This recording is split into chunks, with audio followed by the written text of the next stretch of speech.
The countdown is on. Everything you need to get the edge at the end of the market day. This is The Close.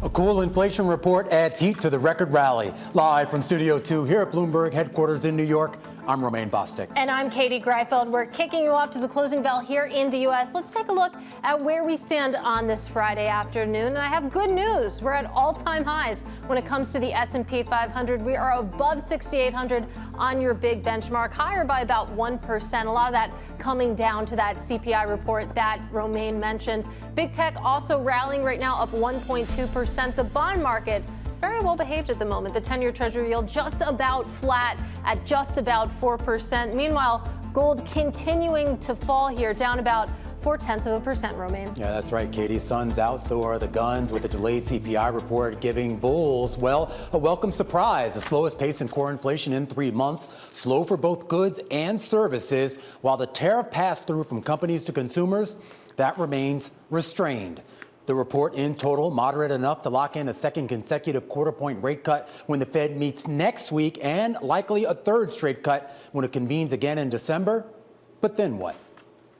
I don't think we've got a long-term inflation problem. My real question is, given how bubbly financial markets are, do you really need the Federal Reserve adding more liquidity to the party right now?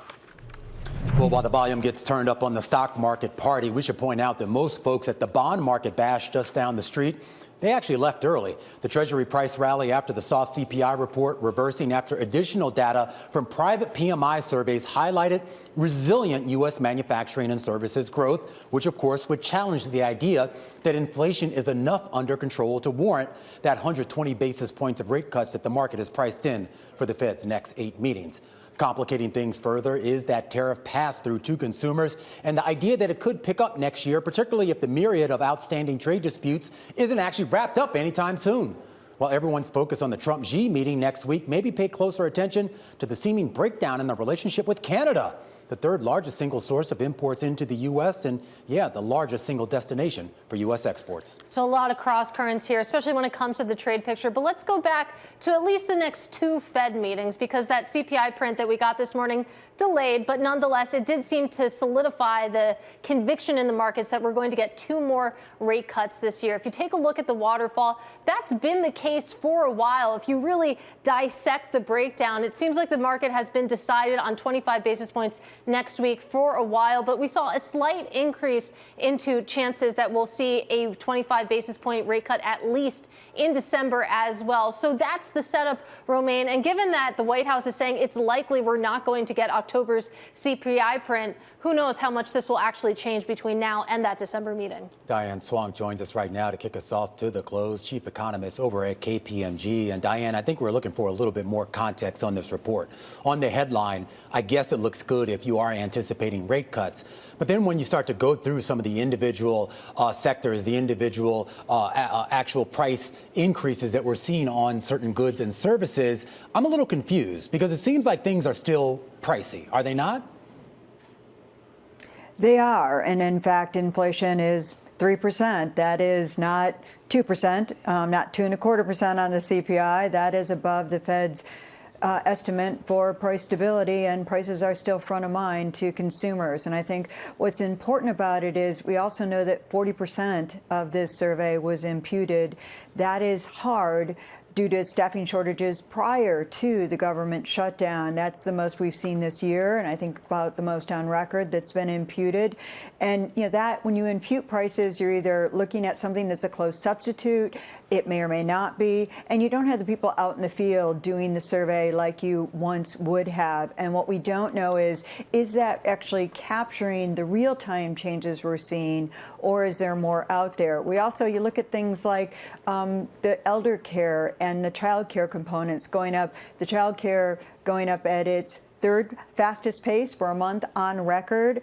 Elder care, in-home care going up at its fastest pace on record for 1 month. Those are things that also include curbs on immigration and the shortage of workers that we're seeing there. And I think it's a very hard mix for the Federal Reserve. It does get, we have a forecast, the Fed's going to cut a 1/4 point in October and a 1/4 point in December, but it makes next year's forecast a lot dicier. And it's likely that the Fed skips at least one meeting at the start of the year. I am curious just about how complicated this gets, because the narrative that the Fed has laid out is this idea of trying to protect the labor market as a way of protecting the broad economy here as we see it. But then when you look at some of the year-over-year increases that we're seeing in food prices, meat prices, housing, utilities, autos, et cetera, it seems like the same people that would be helped by rate cuts on the labor side would also be hurt if that also leads to further price appreciation on some of those goods and services. Exactly, and it's one of the reasons why Jay Powell has been careful about only talking about through the end of this year. And the Fed is moving with caution, not certitude. I think that's important as well, that the Fed isn't in a hurry to cut rates. They know the government shutdown, usually something that you would just look through. You wouldn't think that this would be a big event, but it is a big event because it covers more workers than it ever have, not getting paychecks, and there's spillover effects into the private sector as well, along with freezes to state and local funding that will have an impact on the economy and threats of permanent rifts associated with this, too. So this is a very difficult situation for the Fed to be navigating, and it's why they keep saying also there's no risk-free policy, because if you cut too rapidly, there is no question that low-income households are those who may get a little bump in employment if they're lucky, or they may not, because we also have AI out there as a headwind on employment as well right now. But on the flip side of it, inflation really hurts those households the most. Well, Diane, let's talk a little bit more about the labor market here, because, OK, we're not getting official data, but then you take a look at some of the corporate individual stories that we've gotten just in the past week when it comes to layoffs. Amazon, Nestle, Molson Coors, Target, GM, just some of the names that you can see there. So even though we aren't getting the official data, you add all that together, and it certainly doesn't seem encouraging. And then you think about some of the folks that were laid off. I think it would be hard for them to just go flip into another job. That was the narrative around some of the big tech AI layoffs, not AI, but tech layoffs that we were seeing in the last couple of years. I mean, when does that question of the labor market and its weakening get more urgent, perhaps overwhelming the Fed's cautiousness about cutting too aggressively? Well, it's a good question, and it's a very hard answer because yes, it's important, and that's the bet that certainly Chris Waller is making, is that, and the Fed's base case is that this is an inflation that will resolve itself eventually, not as quickly as they'd like, because the tariffs were issued insequentially, and they're still coming through. We've still got 6 to 18 months tailwind on a lot of tariffs that just hit in August and October. Some could be as soon as November 1st. So all of these things together make it a very difficult situation for the Fed. Do they just ignore the inflation data entirely and think more about the labor market? If they did that and they were only focused on the labor market, I think they'd be cutting by more than a quarter point right now because of the weakness in the labor market. That said, you don't want that to come back as a more systemic, more sustained bout of inflation. And it really is a very hard position for them to be in. It leaves them in this sort of no man's land where no one's happy as well. And Diane, we have less than a minute here, but I also want to go back to your point that when you think about those lower income households, inflation, obviously a really painful tax there. That also explains the Fed's positioning towards rate cuts right now. But that being said, I mean, you could argue, too, that that's the portion of the economy that really could use some relief from the rate side, especially when you think about what's going on with car loans, for example, and some of those subprime borrowers. There's no question that subprime has gone up. It's the highest level on the car loan since 2010. That said, the kinds of rate cuts we're talking about, you'd need really big rate cuts to make a difference for those borrowers, because those borrowers have very high rates. So as a percentage of what the relief they would get is very small and not enough to get them over the finish line and make those loans not delinquent. Diane, always appreciated. Diane Swonk, chief economist over at KPMG, kicking us off to the close on a day with a big focus on the state of the consumer and the state of the markets, and a conversation up ahead with the CEO of Coursera, Hart, grading his company's performance after the latest earnings report, and a conversation about how AI fits into all of that. And from learning curves to Fed curves, Betsey Stevenson, professor of economics and public policy at the University of Michigan, joins us to discuss the economy ahead of the Fed's big rate decision next week. And from interest rates to international stakes, a big week ahead for geopolitics. A conversation with former U.S. Defense Department Chief of Staff Eric Rosenbach on where U.S.-China relations are headed. All that and more coming up in just a bit. This is The Close on Bloomberg.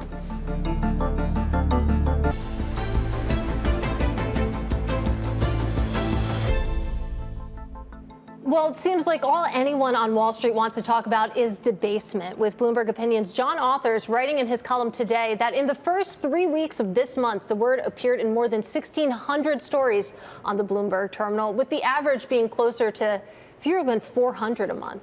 But does softer CPI throw a wrench in the debasement narrative? Here with his opinion is Scott Ladner. He is Chief Investment Officer of Horizon Investments. Great to have you with us, Scott.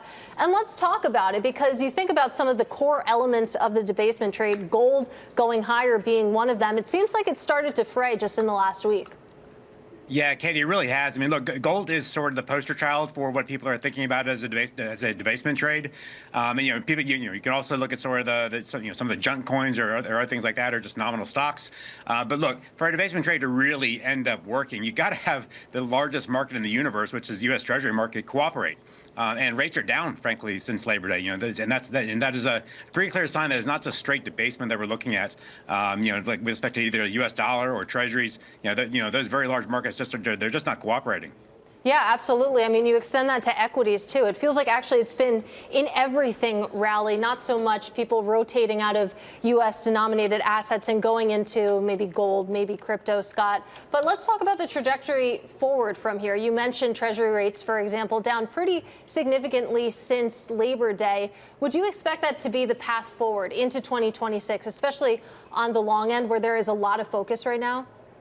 We think actually long end rates are about right here, Katie. I mean, if you think the Fed is going to end up around 3 by the time we get 6 months from here, which is probably in the neighborhood of right, and you add 100 basis points worth of sort of term premium, liquidity premium, inflation premium, whatever kind of premium you want to throw on top of that, 4% is in the neighborhood of right for 10-year rates, and maybe a little bit higher for 30-year rates.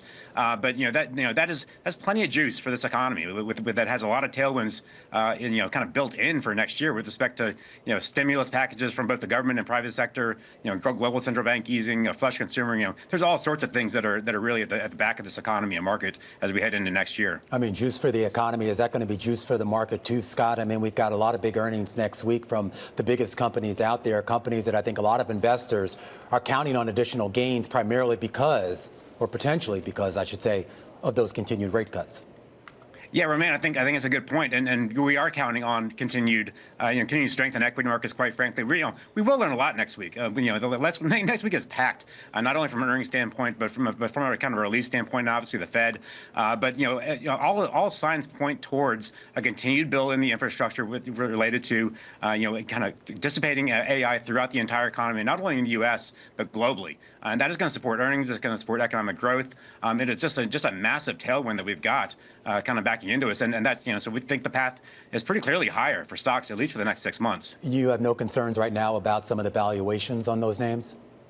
No, we don't, because frankly, they're supported. We're getting earnings growth that is in excess of the total returns on many of those stocks right now. We've actually had multiple contraction on the Mag 7 so far this year. So this is a fundamentally supported market right now. This is just not this isn't the Nasdaq of 1999 and 2000. We may get there, but that is not the story for 25 or 26. Well, let's extend that conversation outside of the Magnificent Seven, because, you say that you see the support there when it comes to the underlying fundamentals. When it comes to the economy, we got that softer than expected CPI print. But when it comes again to where we are when it comes to the employment market, as we were just talking about with Diane Swonk, you've seen a lot of layoffs announced this week, really from a smattering of different industries. And I wonder if that gives you pause when you think about the possibility of maybe this rally broadening out a little bit.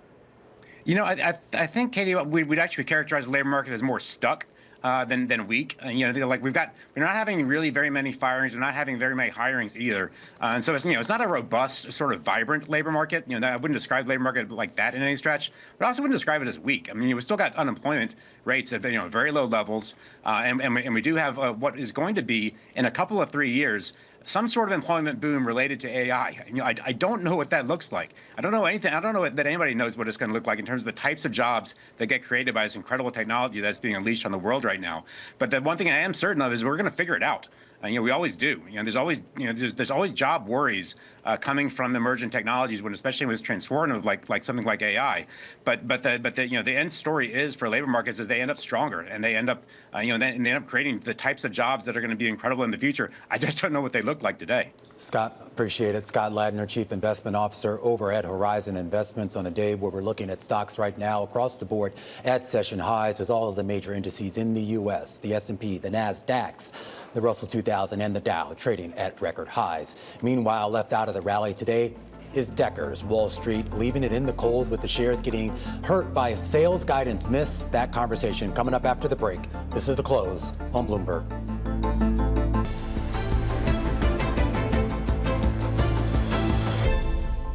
Let's get right to our top calls. Big movers on the back of analyst recommendations. And we start off today with Coinbase. JP Morgan upgrading to overweight, saying risks have eased and the stock's valuation has become more attractive than its cryptocurrency peers. The analyst also noting more monetization opportunities, like the possibility of a base token. The price target goes up to 404. The shares up 10% on the day. Best day since late June. Next in line, eBay. Citizens upping their bid to outperform the analyst. Says the online auction companies work to improve the customer experience for those so-called focus categories like collectible cards. That can drive growth in gross merchandise volume. Those shares on our third straight day of gains, their highest level since late August. And finally, we have to talk about Deckers. Raymond James lowering its price target on the maker of Hoka and UGG shoes to $115 from $137, though it does stick by its strong buy rating. The firm notes Deckers' earnings report yesterday that showed a beat for the recent quarter, but guidance that implies a deceleration in growth. Those shares have an awful day, down about 14% to the lowest levels since 2023. Now, the concerns that we're getting out of that report from Deckers is just one of the many headlines swirling around the consumer space. Target, just yesterday, announcing an 8% cut to its corporate staff. And we got a report showing that consumer sentiment slid to a 5-month low on price concerns.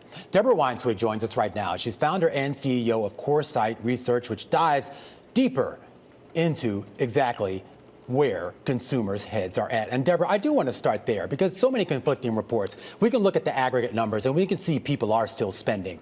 But when I look at that CPI report this morning and you see the elevation in a lot of key categories, and you look at the sentiment numbers we got out of you, Mish, as well as some of the earnings reports that we've gotten so far, it seems to paint a much more distorted picture. What do you see? Well, first, thank you very much for having me on. And secondly, we've definitely seen since that October 10th sell-off, we have seen the consumer pull back a bit, and we track consumer sentiment weekly.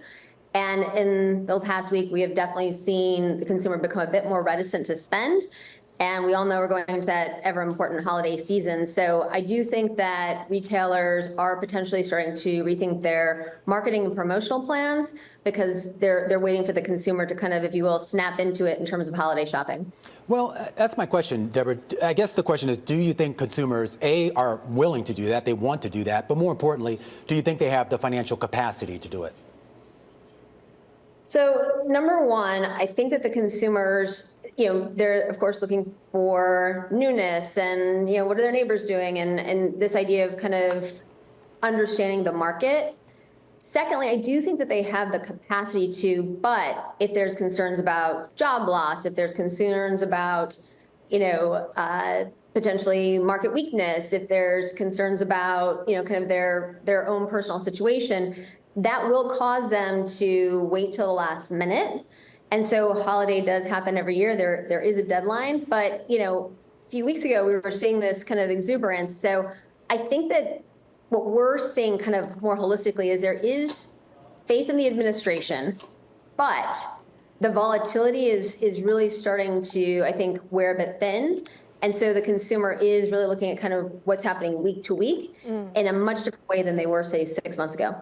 Well, I want to go back to what you said that, when it comes to retailers, how they're handling this moment, they're kind of waiting for consumers to kick into gear when it comes to holiday shopping. But then you take a look at some of the University of Michigan figures that we got out this morning. Sentiment coming in below expectations. 1 year inflation expectations stuck at 4.6% and long-term inflation expectations moving higher as well. So when it comes to this consumer, which, as you mentioned, seems to be watching week to week here what's going on, what sense do you get that they're really hungry for a bargain here and might not actually come out and shop until they start to see some of those promotions?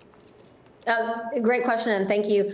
So I think one of the things we're seeing, right, if you look at P&G's earnings, we were seeing strength, I think, kind of 8 of 10 categories. And so the consumer is definitely, looking for more value-oriented products. And we're seeing greater traffic to those websites, greater physical traffic to those stores. And also when the consumer shopping, they are visiting more locations to try and get, the best deal. So that is absolutely the case. And we're seeing that pretty universally. So I do think I would say in the past week, as you can see, I'm sitting in a retailer's office right now. We are not unplanned, but we are starting to see the retailers and brands rethink their promotional strategies and also how they're raising prices in this, current environment. Well, to that point, that you've been meeting with retailers, do you think that there's any specific companies, specific industries that are handling this rethink particularly well at this moment? Absolutely. So I think we're seeing, those retailers who are multi-brand, so a Walmart, a Costco, a Dollar General, they're, I think, doing a great job of really thinking about what the consumer wants today, but also planning for the rest of 25 and, rethinking their mix of kind of own brand and national brand to offer the best value for consumers. And then we're also seeing a lot of the, off-price retailers, so whether that's Burlington or TJ or Ross stores, they are also, looking at this as maybe an opportune time. But we're seeing some interesting, I would say, early indications out of companies like Macy's, where they're also really leaning to, right, they've got a lot more data on the consumer, and they're seeing these trends faster than they have in the past, and so they're reacting very quickly. All right, Deborah, really appreciate your time on this Friday. That is Deborah Weinswig. She is founder and CEO over at Coresight Research. And Romaine, it's shaping up to be a really interesting holiday season, both from the side of retailers, but also the consumers buying those products. Yeah, we didn't ask her too much about inventory, but I'm curious about that. As somebody who actually has started, shopping for certain things, for birthdays and things like that. Yeah, My birthday is I have a lot May. I like to get an early start. Nice one, Katie. But it's hard. I feel like I'm not seeing as much out there as I would normally see in the past. Yeah, absolutely. And this is a consumer, including Romaine, that wants a bargain. So we'll see how that evolves. Yeah, but especially coming up, for you, Katie. Thank you. I only can spend so much. Yeah, don't, go to the bargain bin. Coming up, we'll speak to the CEO of Coursera. That conversation up next. This is The Close.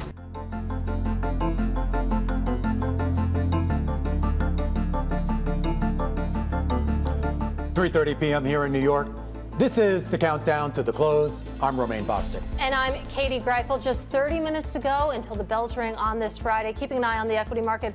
Also keeping an eye on shares of Coursera, one of the many companies to report earnings in the recent history of this day. And you can see that shares down a whopping 13%. Tough crowd out there. Yeah, we're wrapping up the second busiest week for earnings. Next week will be the busiest. Interesting on Coursera, they did beat on several key metrics, a narrower loss per share in the most recent quarter, 10% revenue growth, but the EBITDA guidance giving some investors a bit of pause here. Absolutely. Who better to talk about it with than, well, the CEO of Coursera. He joins us now here in Studio 2, Greg Hart. Greg, great to see you here. Great to see you as well. Thank you, Romaine. I first want to start with the quarter that was. 10% revenue growth, the loss per share a little bit narrower than what it was in the year-ago quarter here. What is sort of the main driver right now of revenue growth for Coursera? So reported, $194 million of revenue in the quarter, up 10% year over year. That's really been driven by the consumer side of our business, 13% year over year growth on that business to $130 million in the quarter. Gen AI is a huge trend that is driving that. We're seeing 14 enrollments per minute in Gen AI content on Coursera. We had 7.7 million new registered learners in the quarter. That's our highest quarter in 5 years, since 2020, the height of the pandemic. So we're really seeing a lot of interest in upskilling and reskilling, particularly because of the impact of Gen AI. I am curious, too, just about your business model. I mean, obviously, you can go on Coursera and a wide variety of topics, but does your growth sort of depend a little bit more on sort of big moments like this where everyone is interested in one thing like AI and needs to learn about it as fast as they can?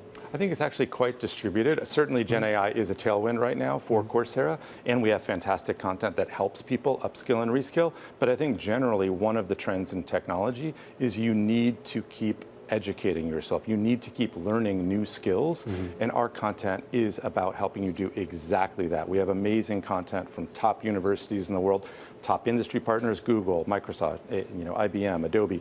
We just recently announced a partnership with Anthropic. They'll be bringing courses to Coursera as well. And we just recently announced an integration with OpenAI. And so ChatGPT now offers the ability to preview courses on Coursera directly within the ChatGPT experience. And so whenever you're learning about any topic, you can type into ChatGPT, Coursera, teach me about X. And ChatGPT will pull up the correct course from Coursera. That's a fantastic way for you to preview that. And then potentially link through to Coursera, enroll, and go through the learning. And just to be clear on that experience. partnership, you're basically allowing them to have your content. It's just a preview of the just content. A preview so it's just not, it's not the full content. And then you'd come through to Coursera to enroll and go through the whole experience with our AI tools, Coursera Coach and AI Tutor that rides along every course. And so that's the experience. Gotcha. Yeah, and I mean, our Bloomberg intelligence team points out that 60% of users say that Coursera Coach benefited their career in management, which is, a pretty high number here. You talk about the recent partnerships that you've made with Anthropic, with OpenAI, and when it comes to, what those could bring, you mentioned, of course, the ChatGPT preview of the courses, but I mean, what else do you plan for those link ups? One of the things that we're really trying to do is lead with product innovation that helps improve the experience for our learners on the platform. So not long after the launch of Gen AI, we introduced a host of different AI-driven features on the platform. Coach being one that you just mentioned. Another one is Course Builder, makes it far easier for our content partners to create content, leveraging AI, taking their existing materials and also marrying them with the best of content that's already on Coursera. We also have a focus on academic integrity features. AI obviously can be a tool that you use to take shortcuts in learning. We want to make sure that learners really have mastery of the skills they're trying to learn, that we can verify that, so that as employers are looking at those candidates, they can say, okay, this person's certificate is verified credential. They have demonstrated their mastery of that topic. Well, I want to zoom out a little bit and talk maybe about the existential threat that generative AI might pose. And this is a question that I've asked of Duolingo as well. You think about this category of online learning tools, online learning companies. There is the concern that some of these chatbots will get so good that it could wipe out the need for businesses such as yours, such as Duolingo, et cetera. And I wonder, how much time you spend thinking about that, because I have to imagine it's pretty high. So the way I think about it is, in a world where it's easier than ever before to create content using AI, the value of authoritative, trusted content coming from the world's best university professors, Stanford, Yale, Penn, Michigan, et cetera, as well as those industry partners, Google, IBM, Microsoft, Adobe, Anthropic, et cetera, has never been higher.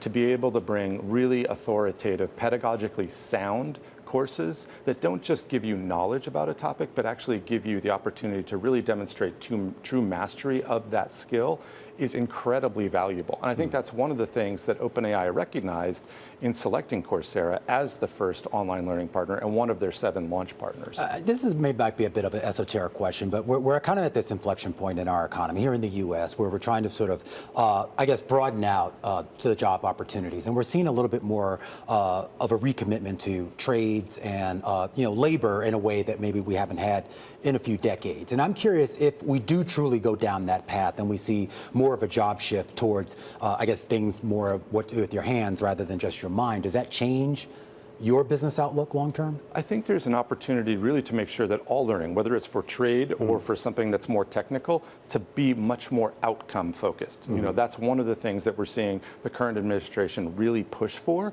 and it's one of the things that Coursera is uniquely well positioned to provide. We focus our efforts to provide real skills and the ability for people to demonstrate mastery of those skills. And we do that in ways that you can marry hands-on learning with more theoretical things. And so one of the things that we offer is role play and the chance to really test what you've learned in an AI-driven simulation. Yeah, Greg, really appreciate you stopping by. So much. Greg Hart there is the CEO over at Coursera. And, Katie, he said something at the start of that interview that really struck a nerve with me, this idea of continuing to learn. And I just want to flag right now, Tom Keene.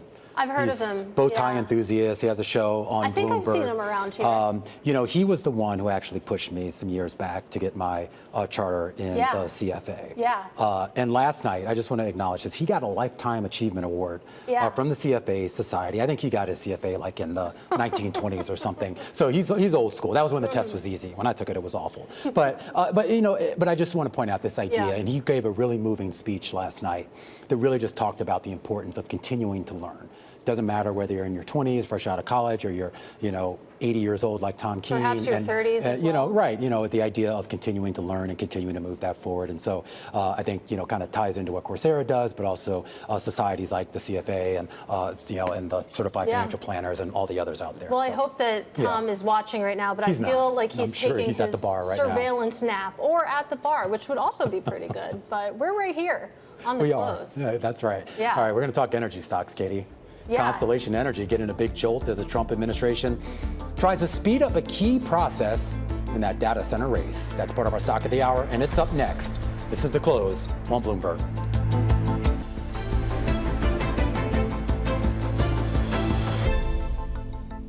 Welcome back to The Close. Shares of Constellation Energy charging higher on news that the Trump administration is pushing regulators to accelerate the process of allowing the data center sector to connect to power grids. Bloomberg's Norah Mulinda joins us now for today's Stock of the Hour. And Norah, give us the current lay of the land here, because this name in particular has seen a lot of back and forth this week. A lot of back and forth, but I was just looking at the 5-year performance. Constellation Energy up more than 800%. And so we are really seeing this stock on a tear, really seeing some gains right now, up about 6.5%. And of course, this is after we're really seeing Trump pushing regulators to accelerate the process to allow data centers essentially to tap into the power grids. Many of them are already doing this in some capacity, but I mean, of course, what you're hearing a lot of people discussing right now is just the capacity they're able to do this with and the reach that they're able to get. And so you really are seeing not only Constellation Energy, but a lot of its peers rallying on this news. I'm curious too. I mean, I know there's always light on details with some of these things, but is this something that's like going to be done, or is this just Trump just said, hey, I would like to do this and maybe one day we'll do it? Right. This is definitely an evolving conversation. And as you mentioned, details still continuing to come in here. But I mean, I did see some stuff coming in from Raymond James, and they were saying that this is a situation that's a marathon and not a sprint. So they were calling out the fact that there's still a lot that needs to be done, and there's a lot of intricacies that come into accessing this level of capacity, this level of energy and stuff to make this happen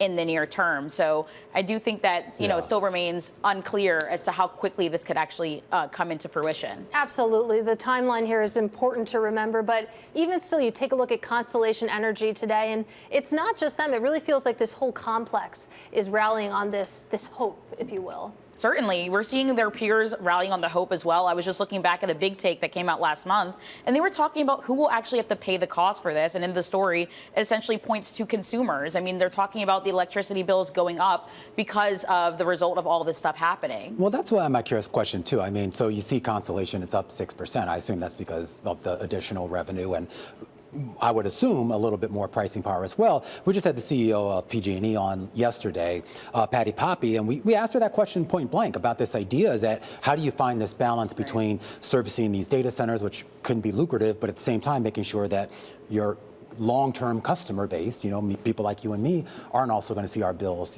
skyrocket either. Exactly, especially given the fact that a lot of these data centers need 24/7 energy. It's not like it's a few hours in a day. This is a lot of energy that we're talking about here. So that definitely is something that people continue to discuss as to what this would actually mean in terms of implications for the consumer here.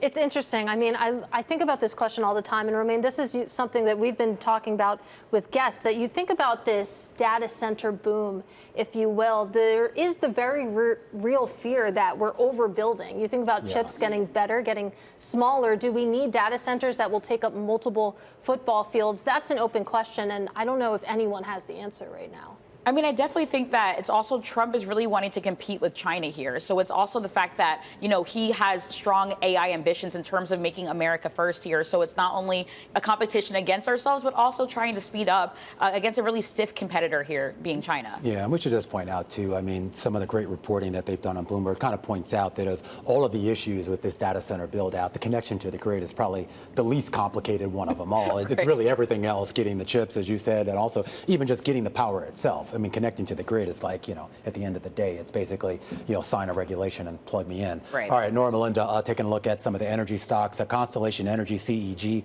leading the charge, up about 6.5% on the day. But Katie, we should point out, almost everything is up today and on the week. Stocks across the board, your S&P, the NASDAQs, both the composite and the 100, plural. both at record highs, as is the Dow, as is the Russell 2000. I believe. Yeah, absolutely. We're sitting at all-time highs on the S&P 500, and it's been a strange market, right? It feels like there's more two-way action just in the past couple of weeks. But at least for right now, I mean, we crossed the threshold of 6,800. We're flirting with it right now. Can't seem like we can make a decision there, but even still, up about 0.9%. Yeah.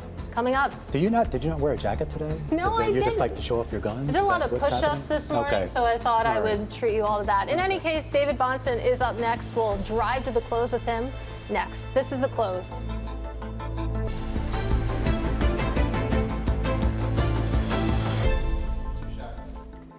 10 minutes until we get to the closing bells. Romaine Bostick alongside Katie Greifeld on what looks like it's going to be, Katie, a record day for the markets. Unless something crazy happens in the next 10 minutes, which it could, but at least for right now, you're looking at a lot of green on this screen, from the S&P 500 to your big tech names in the NASDAQ 100. The bond market pretty quiet at the moment, some intraday fluctuations, but right now we're hanging out just below 4% on your 10-year Treasury yield. And gold, one of the week's more interesting stories, Romaine, what we're seeing in gold, but still, even with the declines, sitting at about 4,100 an ounce. And I just want to point out, too, when we talk about this record in the markets here, I mean, this isn't a broad-based rally today. I mean, it's like half the stocks in the S&P are basically in the red, half in the green. And it's some notable names keep being left behind on a day like today, like Tesla, Netflix, and a few other sort of big ones you would think would be participating. The good news is the ones that are participating are the NVIDIAs and Apples and Broadcoms, which, of course, can move the market. Yeah, absolutely. In a big way, too, because even with those big downdrafts that you're mentioning and some heavyweight names, all you need is NVIDIA to have a really good day. Yeah. Here we are. Yeah, absolutely. Pray to the God of NVIDIA as we move closer to the closing bells here on this Friday afternoon. David Bahnsen joins us here in Studio 2, the Chief Investment Officer at the Bahnsen Group. All right, David, let's start off first with the rally. And I mean, this has been a phenomenal rally. We're 3 years roughly into this bull run, depending on how you want to measure it here. And there doesn't appear to be anything major standing in the way. I know there's a lot of risk out there, but no one's really pointing to this and saying, look, this is all just going to burst and come crumbling down in the next few weeks. Although you're smiling, maybe there is something. Well, I think there's two things, and you guys just said one of them. You said, thank God for NVIDIA. You just can't have a rally that lasts because a $4.5 trillion company is going to become a $5.5 trillion. I mean, at this point, would anybody be happy if NVIDIA is up 10% in the next year? That'd be a subpar return. But to get that, it has to add $500 billion of market cap to get a measly 10%. So I think that the fact that it's so dependent on what has become the S&P 10, 40% of the market, and the S&P 490 at 60%. I did a thing for my dividendcafe.com today. In 1985, the top 10 companies were 10%. Wow. Then in 2005, which is an ancient history, it was 20%. But it's quadrupled in 40 years. But we've been through these cycles before where we've seen market concentration like this. Not like this. We've never seen it this high. What happens? What happens? Like historically, what typically happens? Is it sort of an orderly unwind or is it a crash? I don't know. If you look at the two major ones in the 25 years I've been professionally managing money, .com, you had all the big ones drop the most, and then you had a rotation and other names came up. And so you got back to a reversion to the mean both ways. 2008, everything dropped. It's just that the more expensive stuff dropped more. Well, you referenced, when it comes to some of the levels of concentration that we've seen, a more normalized makeup isn't ancient history. We've seen it in the not too distant future, but is it history? I mean, do you see that this could potentially change this dynamic where it's just a few names that are so enormous? Or is this just something we're going to get used to? No, we're not going to get used to it because this is a basic economic principle about things, how much they can grow, earnings growth, valuations. The sentiment around the earnings growth is the largest driver, not that fundamental earnings growth. The earnings growth has been huge, but that accounts for $1 trillion here, $1 trillion there. But you get an 80 times multiple. At some point to grow into that, it takes years and years. The vast majority don't grow into it. Some have. The Googles of the world have grown into it. But I think that the entire AI story will become a very, very interesting deal, add to a lot of volatility in 2026, because you're going to have winners and losers and a lot more vol than people realize. Well, David, I hear what you're saying, that, the hope there is that these companies will grow into their multiples.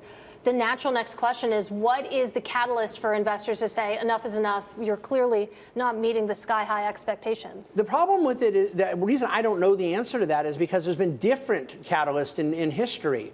Ultimately, there isn't a ton of leverage behind this, so you don't get forced selling, but there is some leverage.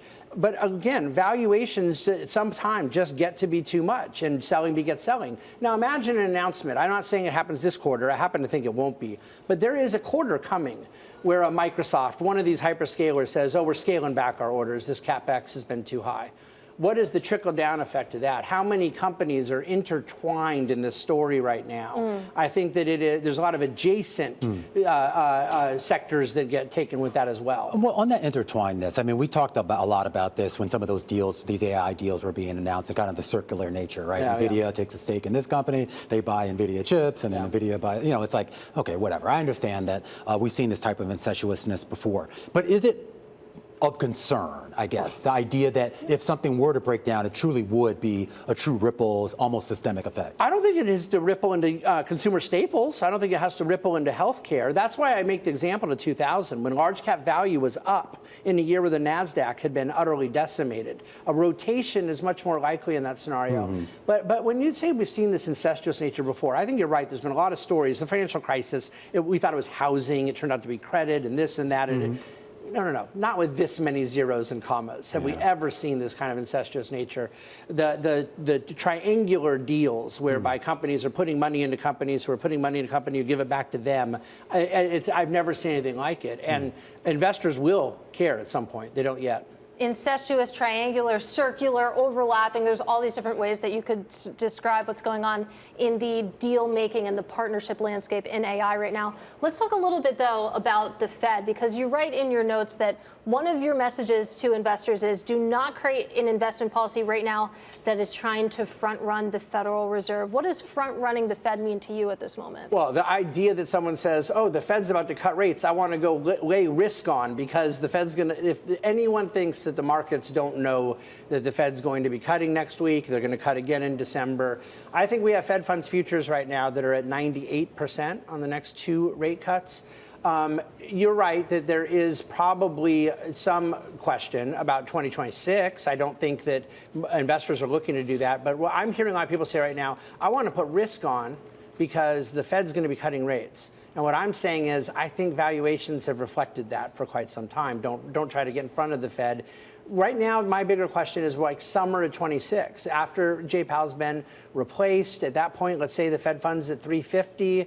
Are they going to go down to a 2 handle? What are they going to do with the balance sheet? Those things matter more into the future for financial conditions. Yeah, certainly so. And of course, at a time where a lot of people look at financial conditions and say they're not necessarily all that tight right now, at least not to warrant 5 rate cuts or whatever the market is priced in. David, great to have you. David Bahnsen, Chief Investment Officer at the Bahnsen Group, helping us count you down to the closing bells here on this Friday afternoon. Stocks up on the day and on the week, and it looks like, Katie Greifeld, we're going to get record highs pretty much around the horn. Absolutely. Really interesting here. It's not that we've seen the return of the everything rally. Not everything is participating, especially not in the stock market, too, when you take a look at the breakdown of what's gaining today. But at least for today, it doesn't matter. You don't need that good breath. You just need some of your heavyweights to really step up here. We should point out that the bond rally, the price rally that we saw a little bit earlier, that did fade a little bit as you get closer to the close. The VIX subdued on the day. So too is the dollar. So too is gold. A full breakdown of all of today's market action starts right now.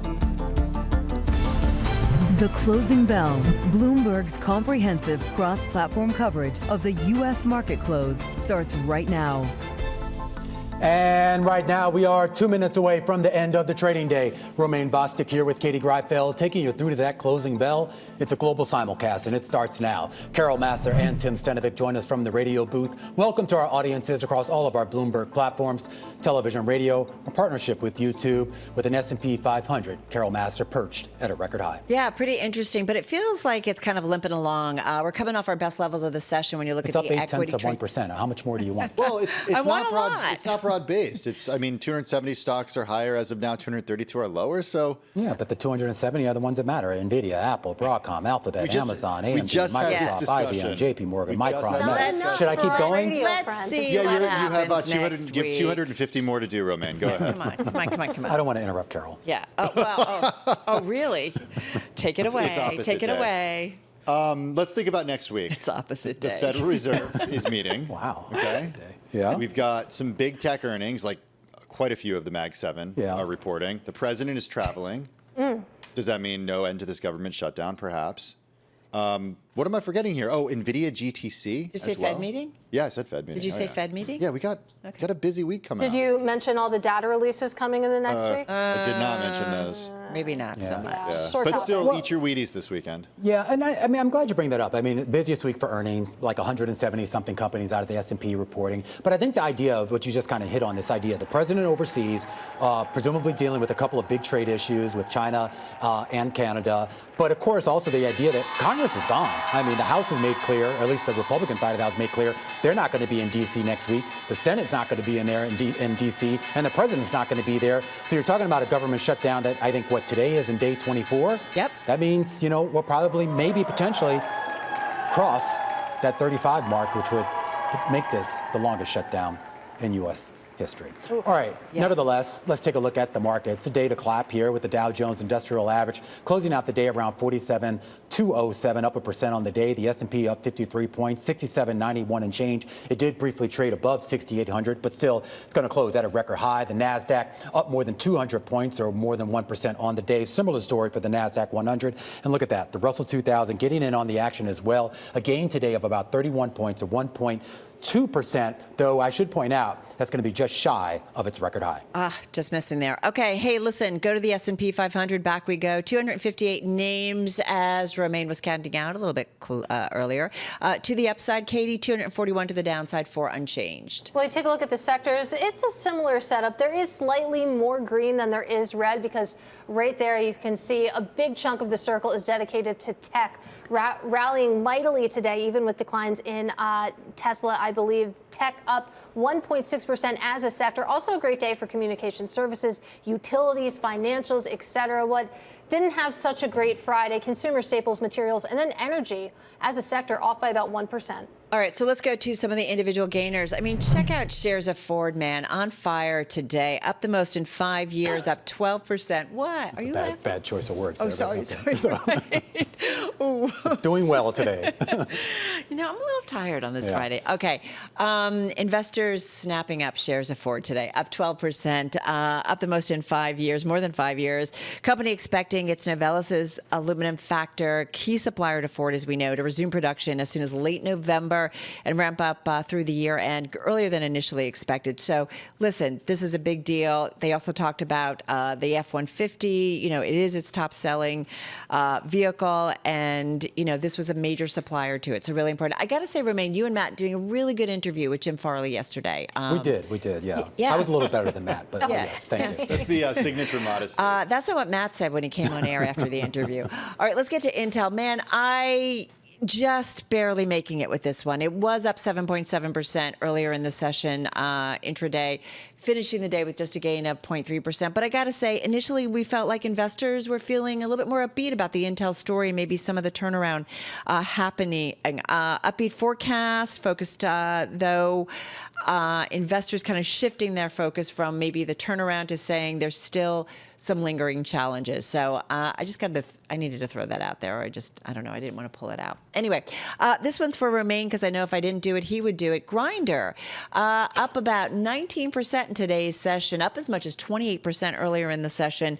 The company proposing stakeholders submitted a non-binding proposal to buy all of the outstanding shares. We've been kind of expecting this of the company's common stock that they do not already own for $18 a share, stock closing at $5.15 and change. And then I just want to throw in Barrick Mining because just kind of later in today's session, Newmont said to eye a deal for Barrick's Nevada gold asset, according to folks in the know. So we did see Barrick kick up about 1.7% by the close. It was a little bit higher intraday, up almost 5%, but by the end of the close, up 1.7%.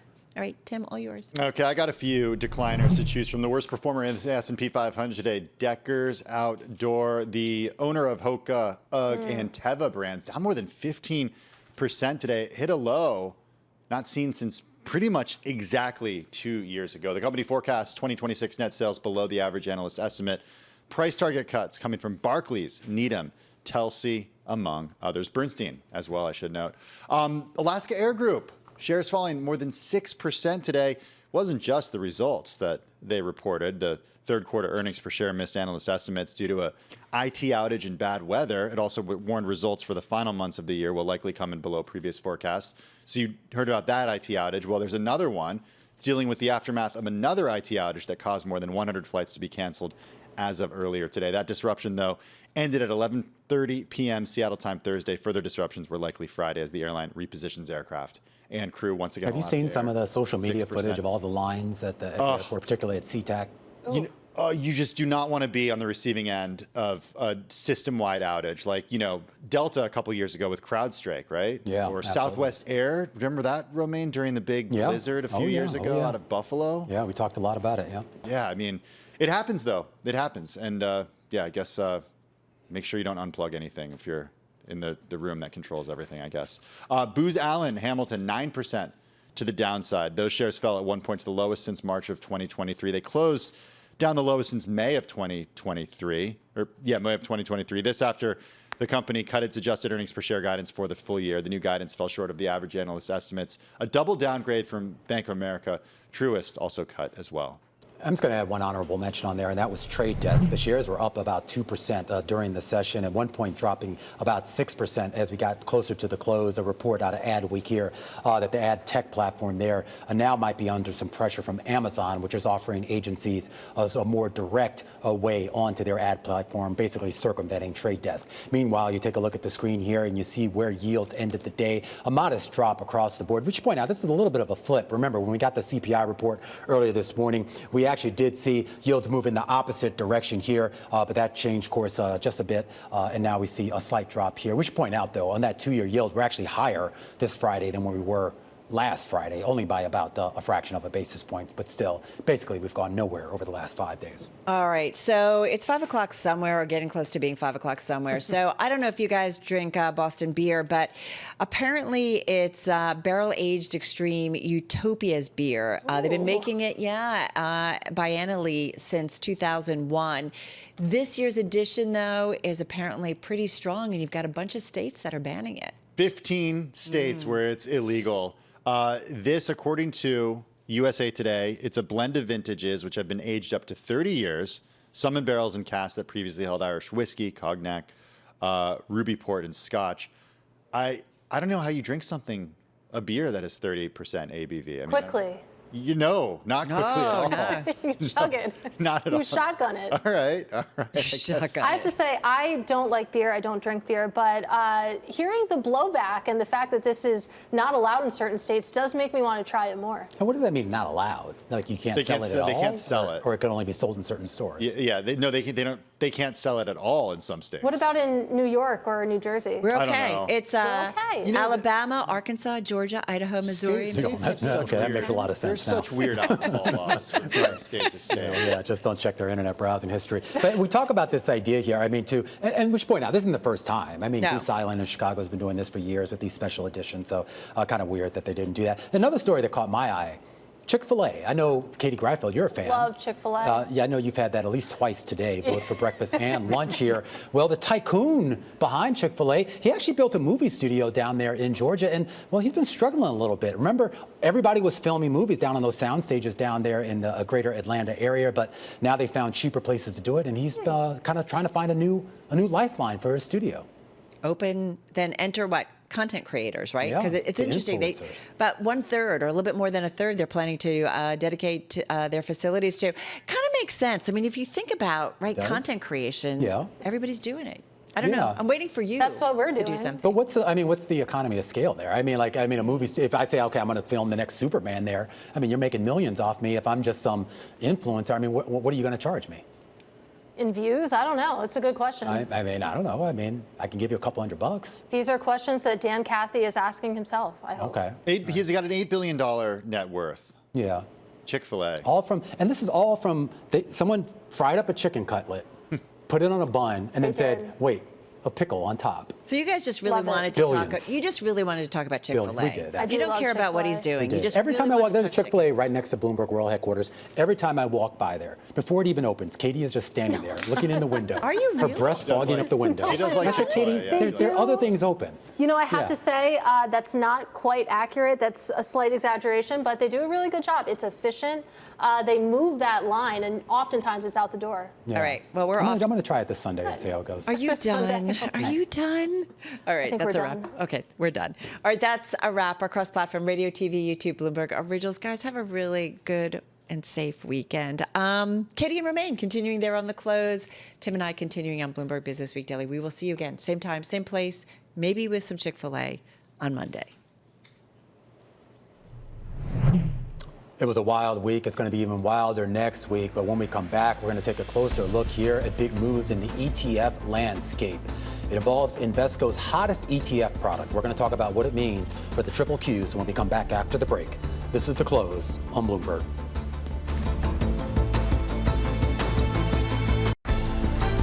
The countdown is on. Everything you need to get the edge at the end of the market day. This is The Close.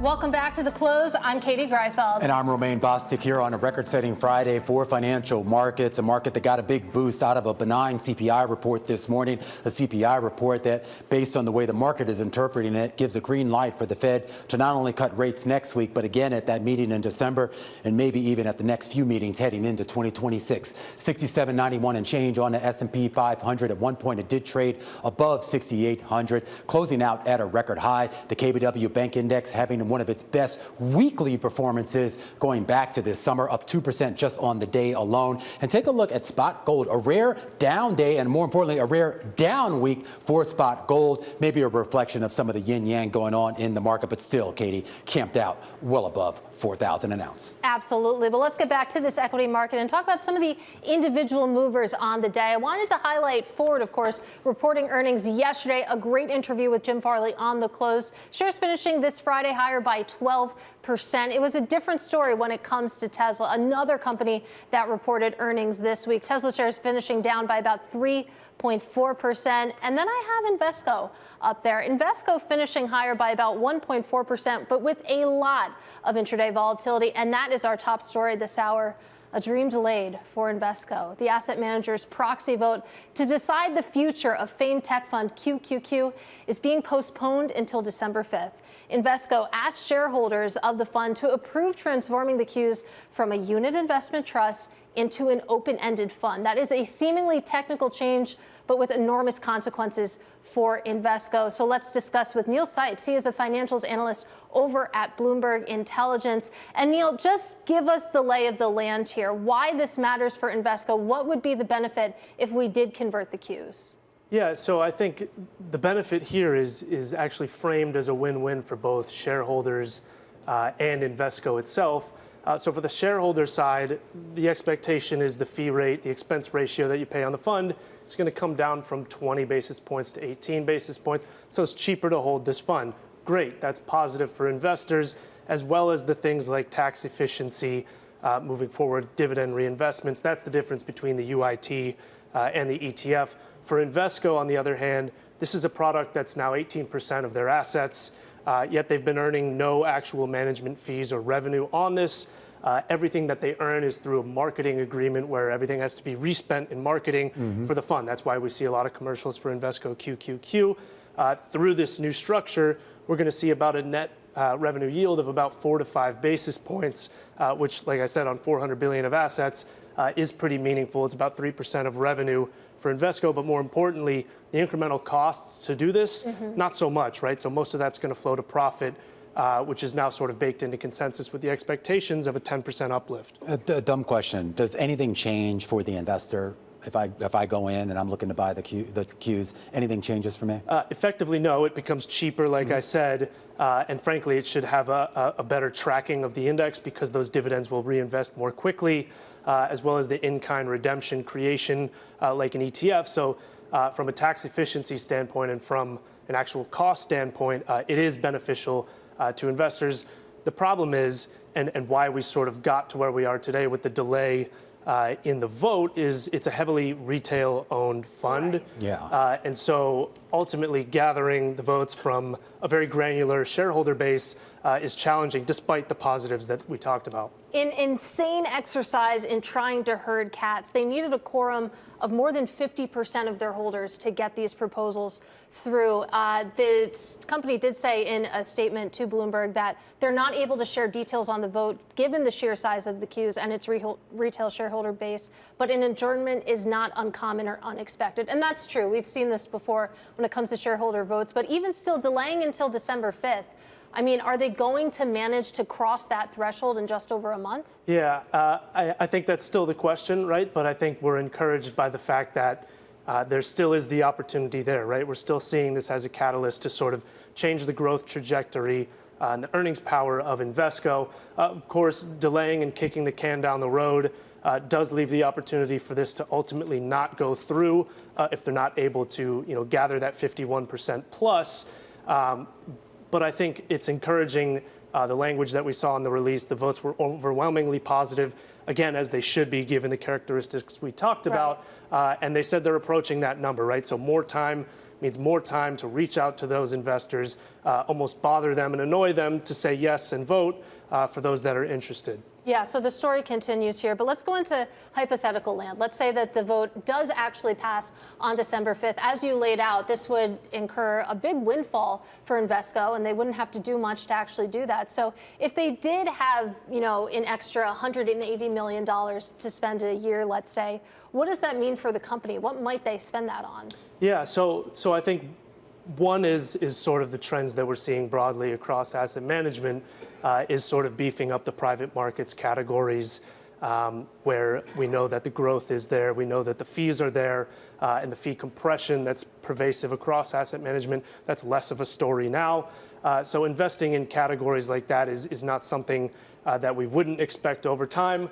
As well as just sort of cleaning up the business. They've been undergoing a long-term balance sheet cleanup, so allocating some of the increased earnings towards debt reduction is another thing we would sort of expect. But I think overall it sort of continues to gear Invesco's franchise to the faster-growing ETF and index categories. We know that those are lower fees, but we do know that that's where the growth is. And I think even excluding the Qs, overall, what we've seen across Invesco's broader franchise is some pretty significant momentum, including in the third quarter, which we're expecting results from next week. All right, Neil, great stuff. Neil Sipes, financials analyst over at Bloomberg Intelligence, talking about one of the big stories of the day. When we come back, we're going to push ahead to one of the big stories for next week, the Fed's decision next Wednesday, what to expect, and more importantly, what data are they going to be dependent on? This is The Close on Bloomberg.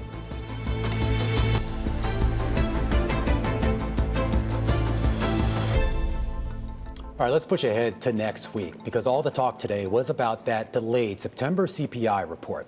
The data came in and it was softer than anticipated, and that potentially paves the way for the Fed to go ahead and cut interest rates at next week's meeting. But more importantly, to do so again in December and maybe even potentially a few more times in 2026. But of course, there are some big asterisks alongside that, particularly when it comes to exactly what the state of the labor market is. Betsey Stevenson is a former Labor Department economist and now professor of economics and public policy at the University of Michigan. And Betsey, I do want to start off with this idea of what Jay Powell himself has said publicly about this idea that the Fed is looking for some sort of insurance against labor market risk. I guess we saw that as an explanation for why we got a 25 basis point cut at the last meeting, probably why we're going to get one next week. But beyond that, Betsey, what is the argument for continuing to cut rates? You know, I think that if we didn't have the softening in the labor market, there wouldn't be much of an argument to cut rates at all, given the inflationary pressure that's clearly still there. And look, today's CPI report looks pretty good, but it's still far from where the Fed wants to be. And then if you look under the covers, what you see is that some of the things that, you know, made it a little bit softer were about housing, and some of the things that are more related to what the Fed is looking at, PCE inflation, looks like PCE inflation might not show that kind of softening. In fact, might go the other direction. So all of that means that the Fed definitely has to keep their eye on the inflation prize. And, you know, when you put it all together, if we hadn't had the inflationary spike that we had in 2022, they might not have to be quite as worried as they have to be, because we have people who are essentially trigger happy. They're sensitive to inflation in a way that they weren't sensitive to inflation before the pandemic, because they simply hadn't seen it before.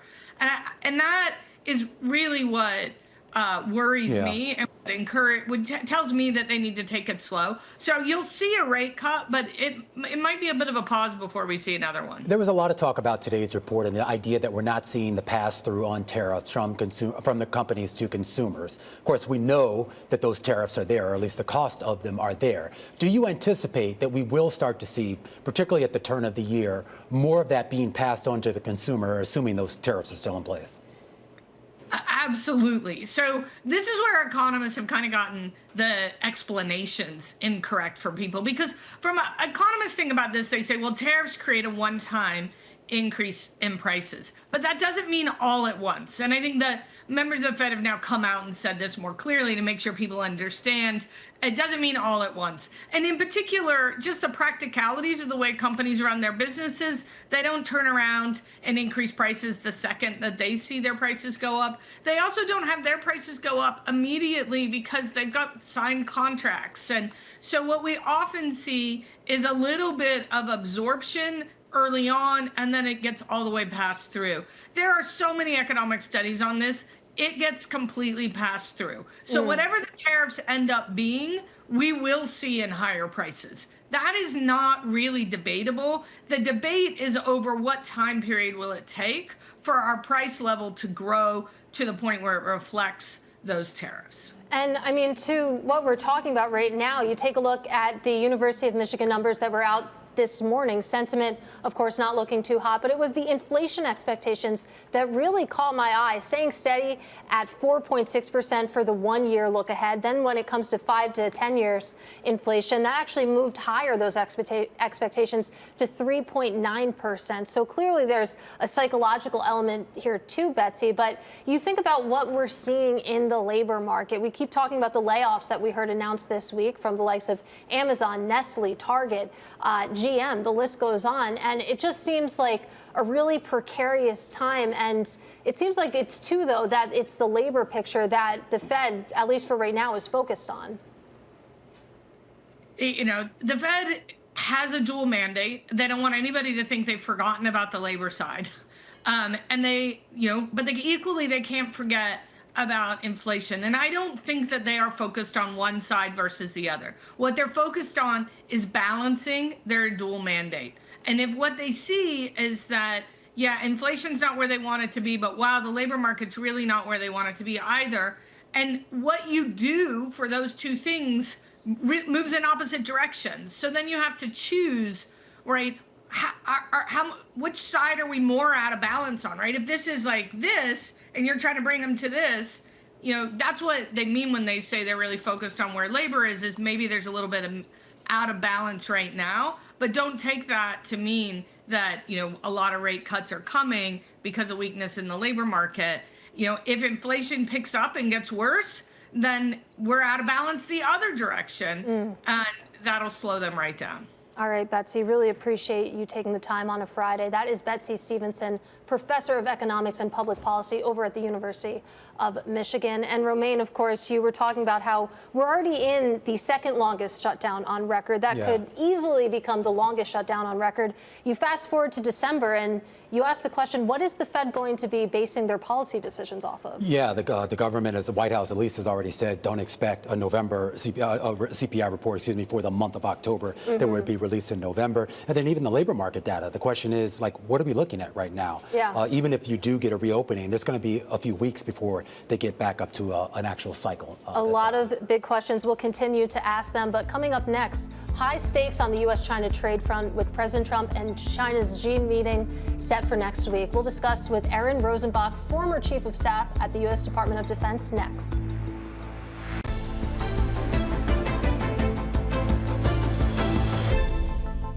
All right, a major week of geopolitical activity ahead in Asia as Trump and China's Xi are set to meet on the sidelines of the APEC summit.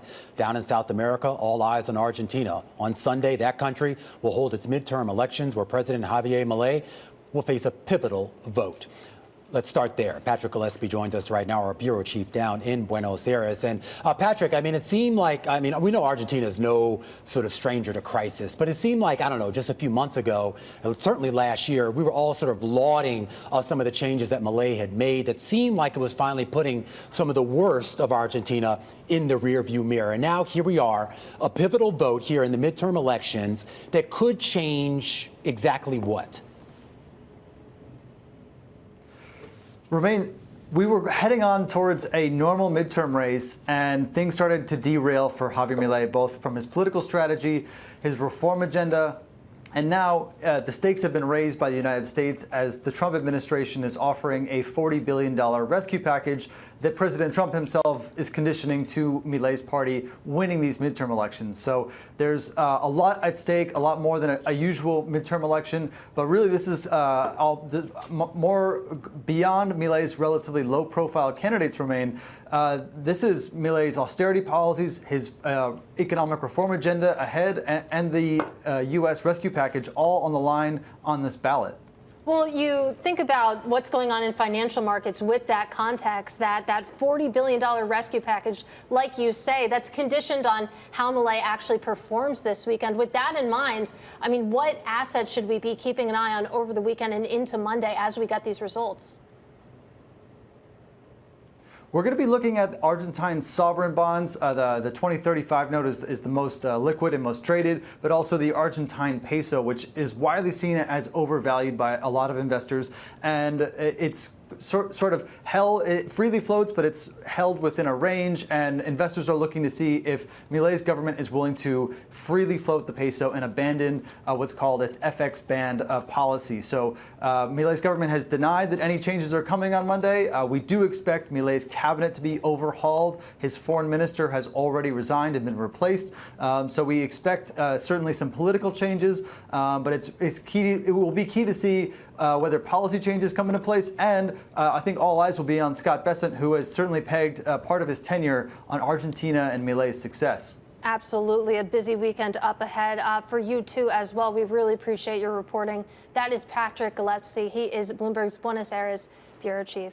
Let's turn now to Asia, because President Trump and Chinese leader Xi Jinping set to meet next week to discuss trade relations. Our next guest says that the two world powers are, quote, one misstep away from war. Eric Rosenbach, he is former U.S. Assistant Secretary of Defense and Chief of Staff at the U.S. Department of Defense. He joins us now. Fantastic to have you with us. So let's start with this op-ed. You published it this morning in the New York Times, and it's that headline that really caught a lot of attention, that the U.S. and China are one misstep away from war. Tell us what you mean. Hi, Katie. Thank you so much for having me. I really appreciate it. Pleasure to be with you. So over the past several years, both United States military and People's Liberation Army military assets have come dangerously close to either colliding, having some type of altercation or just making a mistake. In the past, we've seen when you don't have open lines of communication between two militaries or their ministries of defense, it can escalate into a more major type of conflict. So what I was arguing in the piece in the New York Times today is that one of the things Trump should try to do when he meets with President Xi in South Korea is to establish a hotline between the two militaries that could start to put a little bit more trust and confidence into the military-to-military relationship. Does China want that, Eric? You know, that's the big question. In the past, for example, when I was an assistant secretary of defense, we negotiated to have a hotline to try to limit cyber escalation. As you know, the Chinese are in a lot of critical infrastructure in the United States right now. They agreed to the hotline, but would never actually answer it.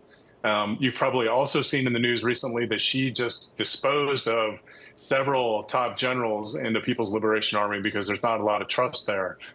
It's one of these things, if Xi sees it clearly, he'll know it's in his own self-interest to try to prevent a conflict that he doesn't want unless it was one that he planned ahead of time. Well, it's interesting. I mean, this conversation, someone might say that, you know, there's two parallel conversations happening here. There's the trade conversation, then there's what we're talking about when it comes to military engagement, when it comes to hotlines. But Eric, in your view, I mean, how related are those two tracks? As you know, Katie, nowadays there's a pretty close nexus between economic security and more traditional national security. If you look at one of the most important things on Trump's agenda, it's going to be about critical minerals and rare earths. The president has done a good job to seal a deal with Australia to kind of mitigate the risk on that. But risk still exists in the traditional national security realm. And I don't think Trump wants a war with China when it comes down to it. He talks all the time about how he wants the Nobel Peace Prize. This would be a great step to try to prevent conflict that doesn't need to happen.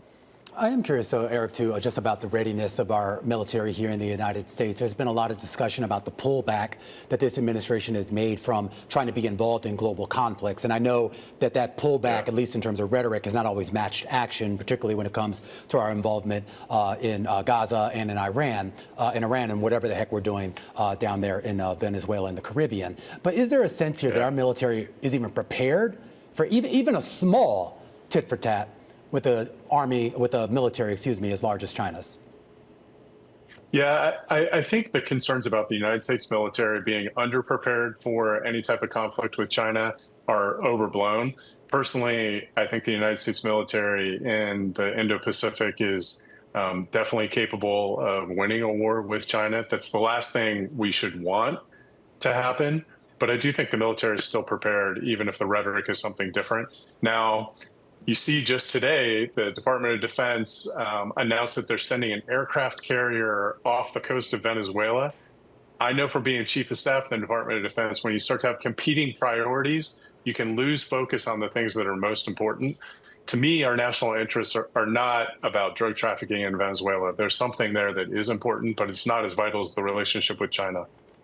And you write in your piece that, you know, by working to lay the foundation for durable crisis management systems with China, that President Trump can basically secure his legacy as the president who pulled the two powers back from the brink of World War III. So again, cementing a legacy here, Eric. But when you take a look at the relationship, where it stands between these two superpowers right now, I mean, how narrow is that path for the president?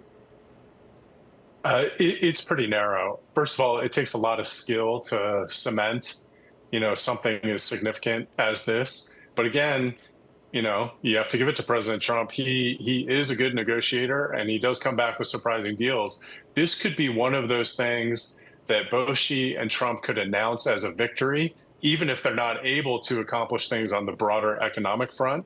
So I think it's worth looking into. If nothing else, we don't want a war between the United States and China. If there has to be one, that would be terrible, but let's not stumble into it. Eric Rosenbach, former U.S. Assistant Secretary of Defense and former Chief of Staff at the U.S. Department of Defense here. Trump, of course, on his way over there to Asia for a series of meetings over the course of the week. Of course, a big one with Xi Jinping, his counterpart in China. But he's also scheduled to meet with Canada's Prime Minister, Mark Carney, to talk about the trade relationship between the U.S. and Canada, a trade relationship and apparently broke down a little bit momentarily earlier overnight on the back of that advertising campaign seemingly launched by Ontario's Premier Doug Ford. Joining us right now to talk a little bit more about what's been going on the trade front is Henrietta Treyz, co-founder and director of economic policy at Veda Partners. And Henrietta, I'm trying to wrap my head around this. We're trying to have negotiations with China on maybe repairing that trade relationship, a trade relationship with Canada, which I'm just always confused as to how that even broke down to begin with. We're now sort of in, I guess, repair mode there here. Do you see any chance here that Carney and Trump can maybe sort of mend the fences just a little bit? Well, mending the fences just a little bit means not escalating as they're scheduled to over the next 10 days. So I'm optimistic that they'll be able to avoid that escalation, but mending fences doesn't mean, hey, let's take some of the tariffs off of our closest trading partners and get, autos flowing, auto parts flowing, potash flowing. None of that is really in the offing right now. And we've seen in other trade negotiations when the president feels personally attacked, he steps all the way back and takes the deal all the way off the table, as I think we saw with the Swiss deal. So this Canada escalation, I think, is going to give us at best a possible opportunity to just not escalate the tariffs from here, as may very well happen per the current schedule. Well, Henrietta, you bring up an interesting point, and it's true for Canada, it's true for China, that it seems almost, and tell me if I'm going too far, that some of the tariff levels that we're talking about are kind of a detail. It's really these non-tariff issues that seem to be center stage in a lot of these negotiations, Henrietta. That's absolutely right. And in many of these opportunities to have a trade deal, you don't even have the rationale or the investigation released yet to impose the tariffs in the first place. So the pharmaceutical sector is a really good example. We have theoretically these deals with the EU and Japan and South Korea that include very specific rates for pharmaceutical tariffs and for semiconductor tariffs and a host of others. And we haven't even seen those investigations yet. So the idea of setting a tariff rate or thinking that they're permanently fixed because several months ago they were, drafted on a big, huge poster board that we'll all remember that visual from the Oval Office.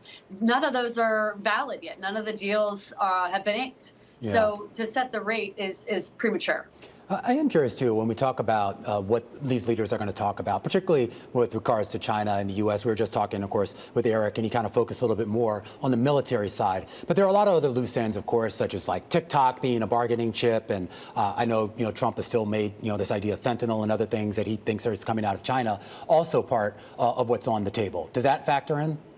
Absolutely. The last, 3 times, I think, that we've had meetings between Secretary Bahnsen, Greer, and even President Trump weighing in afterwards have been about TikTok. We've gone, I believe, 3 straight rounds of negotiations in London and Stockholm, and the deal around any kind of U.S.-China path forward has revolved around whether or not we have an accord on TikTok, which is also still not finalized. So the idea that we're going to get comprehensive answers on rare earths and what China may or may not do in December, around magnets, around what we might do on the software side, let alone on soybeans, is really, I think, far-fetched. We have so many issues on the table that China's going to be able to continue their strategy of stalling well into 2026. So the idea of a grand bargain right now doesn't meet the smell test. And of course, President Trump traveling to Asia next week to meet with Chinese leader Xi Jinping, which is interesting, Henrietta, because the government is still shut down. And from where I'm sitting, at least, it seems like we're at an absolute stalemate when it comes to both sides. Do you see any path that this could get resolved soon? Well, I actually think there's an incredible relation between the government shutdown and the negotiations that'll take place next week in Asia. And they have to do with the calendar. The president is scheduled to meet with President Xi theoretically on Thursday. The time horizon there allows for Congress to stay closed all through next week and the government to remain shut down. We already know the president's not going to sign anything with an auto pen, so there's no chance that we reopen the government next week. But we also have an opportunity for the president to avoid negotiating with Democrats over something that's mission critical to every single House Republican and Senate Republicans, which is a bailout for U.S. farmers who are caught in the crossfire of President Trump's trade and tariff agenda with China.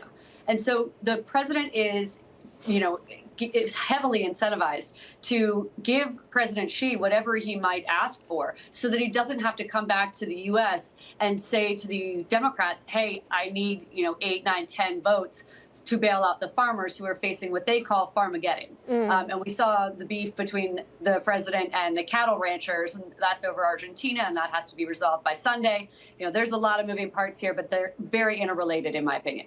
All right, Henrietta, great to get some time with you. Have a great weekend when you get there. That is Henrietta Treyz. She is co-founder and director of economic policy over at Veda Partners. A quick look at how markets closed on this day. As told through the single stocks, you can see Warner Brothers Discovery.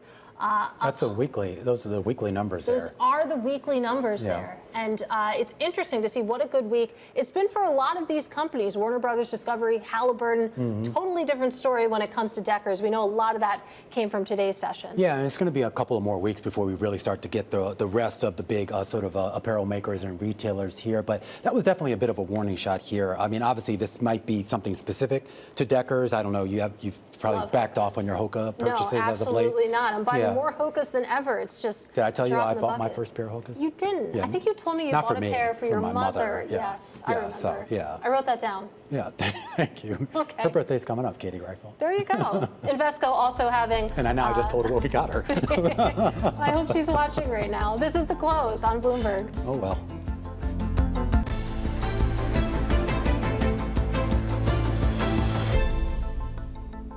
Well, next week, we'll get a wave of earnings from Magnificent Seven heavyweights, including Meta, Microsoft, and Alphabet.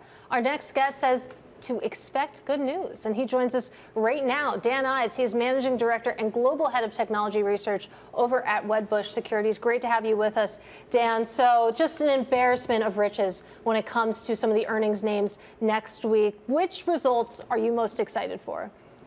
Yeah, look, I think it's get the popcorn out going into the weekend, for next week. You're going to have robust earnings. I think front and center is going to be Microsoft. I think that's the one to me. In terms of AI revolution, you're trying to understand what these use cases look like, what that expansion. I think Azure growth is really off the charts. Microsoft's really one front and center. Obviously another one is going to be Amazon. I think that's one where right now investors are doubting them, but I believe they're seeing a lot of strength when it comes to AWS conversions toward AI. And look, that's the theme. We're in a fourth industrial revolution. The hyperscalers are just so well positioned relative to this market. It's going to be a validation moment next week for big tech, and tech stocks go much higher, in my opinion, to year end. I am curious, Dan. I don't know if we're going to hear it specifically on the earnings statements and calls, but do you think we're going to start to see more of these investments that we saw over the past few months, not necessarily just from the government into these companies, but some of the other companies investing in those companies? Oh, yeah. Look, I think, and I can tell you, there's clearly some concern about, circular finance and whatever. I disagree. I think you're building out a new economy from an enterprise perspective and consumers, and you're going to continue to see the strong get stronger. That is going to play out. You're going to see more and more partnerships because you ultimately have more spending in the next 2 years than you've had in the last 10. And that's why I think, we've talked about it in that AI party.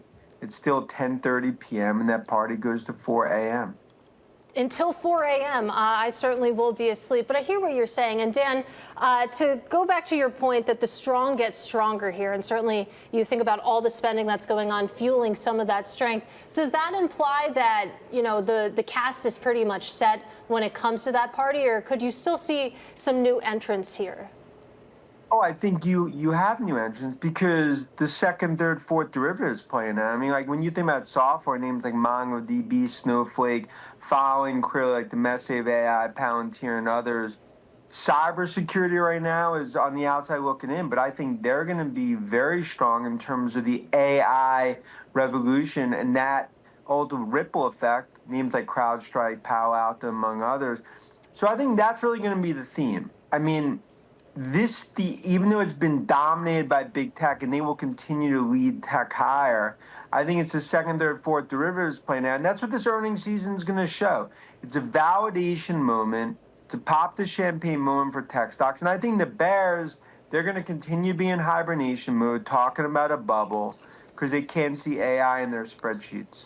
I am curious, Dan. I mean, you're coming to us not from the U.S., but you've been traveling overseas. And I am curious as to what the AI trade or the AI build out, if you will, looks like from the other side of the world. I mean, we always talk about it through the lens of the U.S. companies. But what's going on overseas? Yeah, in Asia here for 2 weeks. Look, I think part of it is that investors are trying to figure out how do you play it in the U.S., but do you also play it in China? Whether it's Alibaba, Baidu, and others. I think there's definitely much more of a risk on appetite, but I think investors, especially in Asia, are trying to understand, okay, as this plays out, and you talk about U.S.-China negotiations, who are going to be some of the clear winners on both sides? Because you can't just play it in the U.S. You also have to play it in China as well. I think, Alibaba continues to be our top pick there. But then it comes down to just core demand. NVIDIA chips right now demands 10 to 1 in terms of demand to supply. And that's why that godfather of AI, Jensen NVIDIA, we're going to be looking ultimately at $5 trillion market cap for NVIDIA going forward. All right, Dan, great to get some time with you. That is Dan Ives. He is Managing Director and Global Head of Technology Research over at Wedbush Securities. So he just told us he was in Asia, right? Yeah, so it's 5 p.m. here in New York almost. Yeah. So I don't know, my math isn't good, but the sun's not out wherever he was. Well, he's partying until 4 a.m. when it comes to what's going on in the AI space. So it's early for him. Oh, yeah, Dan likes to party, or he certainly likes to work. Obviously one of the best in the business, and he sets us up nicely here to set you up for what the markets are going to have their eyes on over the next week. We'll do that when we come back. This is Bloomberg.